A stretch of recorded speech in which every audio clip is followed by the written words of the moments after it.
안녕하세요, hunner입니다. 오늘은 제가 브라운 프론트도어라는 망원동에 위치한 카페 겸 편집샵에 왔습니다. 안녕하세요. 저는 브라운 프론트도어 최세준이라고 합니다. 저희는 빈티지와 그리고 국내 브랜드 그리고 카페 이렇게 세 가지의 콘텐츠가 모여있는 공간을 운영을 하고 있고요. 제 취향이 담긴 것들을 일단 최대한 많이 소개해드리려고 노력하는 공간이라고 생각을 해주시면 됩니다. 진짜 재밌는 걸 너무 좋아하다 보니까 저한테 이야기 주시자마자 저는 바로 기획에 들어갔죠. 진짜 먼 기간 안 돼서 제가 연락을 드리고 전개됐습니다. 이제 하늘 씨께서 그 기존에 가지고 계셨던 많은 빈티지 아카이브들이나 그런 아트웍들 그리고 패치류, 배지류 이런 것들을 되게 즐기시는 걸 많이 봤는데 이제 투 스탠다드라는 브랜드와 늘 혼자 숨어서 열심히 골방에서 핸들을 돌리고 있었는데 체인 자수를 하면서 그거의 매력을 느끼셔서 이제 그거를 같이 한번 기획해서 전시를 하고 큐레이팅을 하는 시간을 가져보자 라고 해가지고 이제 운영하시는 세준 씨랑 같이 함께 일하는 기준 씨가 작업자로 활동을 하고 계세요.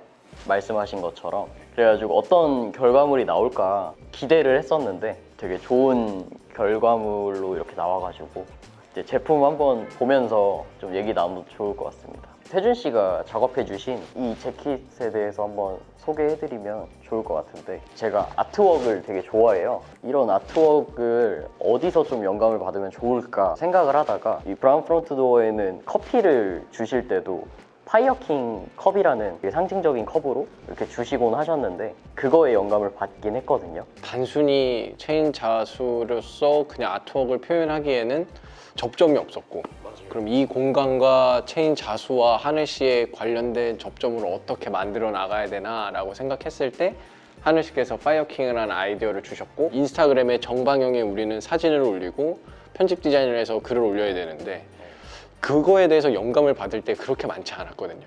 뭐 영화 포스터도 굉장히 많은 정보들이 들어가 있고, 그랬을 때 이제 계속 서칭하다가 찾은 게 저 파이어킹이라는 잔이었어요. 굉장히 이 작은 컵 안에 너무 임팩트 있게 담겨 있던 거예요. 좀 이 체인 자수가 한국에서는 되게 대중적이지 않은데 해외 서양 쪽에서는 굉장히 아트웍들이 정말 많아요. 근데 이제 그 작업자들이 가장 많이 하는 행동도 옛날 50년대, 60년대 아트웍들을 본인 그림 스타일로 살짝 틀어서 그러면은 좋아하는 것들로 하자.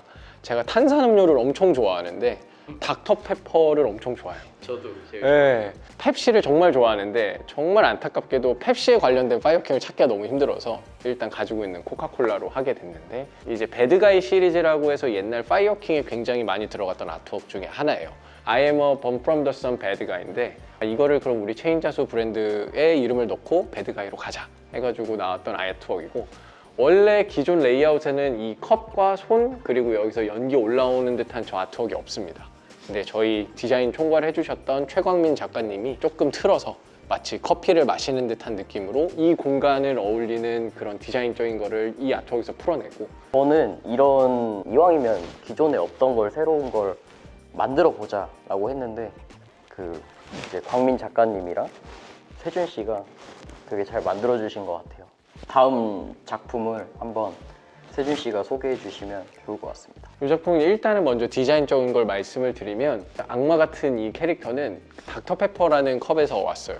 근데 이제 저 아트웍을 저도 많이 검색을 해보고 서칭도 해보고 저 컵에 대한 걸 좀 알아보고 싶어서 많이 서칭을 했는데 정말 없더라고요. 그리고 닥터페퍼의 그 캐릭터가 있는지 모르시는 분들도 정말 많고, 레터링만 딱 들어가 있잖아요. 여태까지 우리가 봤던 닥터페퍼 로고 같은 경우는 또 몰랐어요. 또 저거를 딱 보고 되게 재밌다 해가지고, 또 심지어 거기에 try라고 써 있는 게 뭔가 악마의 속삭임으로 이 악마를 형상화해서 이제 원래는 여기에 닥터페퍼가 있어야 되는데 그거를 빼고 이제 저희 브라운 프론트 도어를 열고 들어와라, 약간 이런 느낌으로 아트웍이 나왔다고 보시면 될 것 같아요. 가장 어려웠던 부분이 이제 문이었습니다. 이 문을 표현할 때 다 일직선으로 작업을 계속 내리면서 했는데 이 면을 채우기 위해서 한번 다 일자로 다 채웠다가 다시 한번 그대로 일자로 한 번씩 더 덮은 거거든요.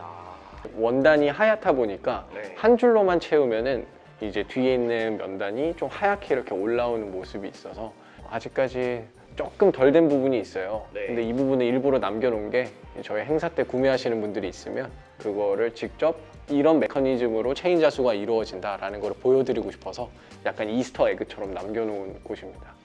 그리고 몸판 같은 경우는 이 레터링이나 이 문을 채운 거랑 조금 다르게 보이실 거예요. 굉장히 보풀이 올라오는 느낌이 드는 그런 작업이라고 생각을 해주시면 되는데 이거는 러시아 작업자한테 제가 배운 스킬입니다. 원래는 그런 우리가 빈티지 바시티나 옛날 60년대, 70년대 그런 울 자켓들 보면 레터맨이나 뭐 바시티나 이래서 되게 멋있는 제품들이 많잖아요. 보풀처럼 이렇게 막 올라와서 제가 부들부들한 것들이 있어요. 보풀 스티치는 아니지만 마치 보풀이 일어난 것처럼 표현을 하고 싶어서 이렇게 작업을 했다고 보시면 될 것 같아요. 확실히 문이랑 네. 그 악마랑 그 재질감이 달라서 네. 보였을 때 확실히 다른 게 느껴지거든요. 가까이에서 봤을 때. 그리고 제가 이 정글 퍼티그 자켓을 엄청 좋아하는데 아이보리 색을 그냥 보자마자 제 사이즈에 맞지도 않는데 구입을 해놨었는데 마침 이렇게 좀 좋은 작업에 이렇게 멋있게 작업이 돼서 사이즈 맞는 분들 있거나 했을 때 입어보시고 하면 너무 좋을 것 같습니다.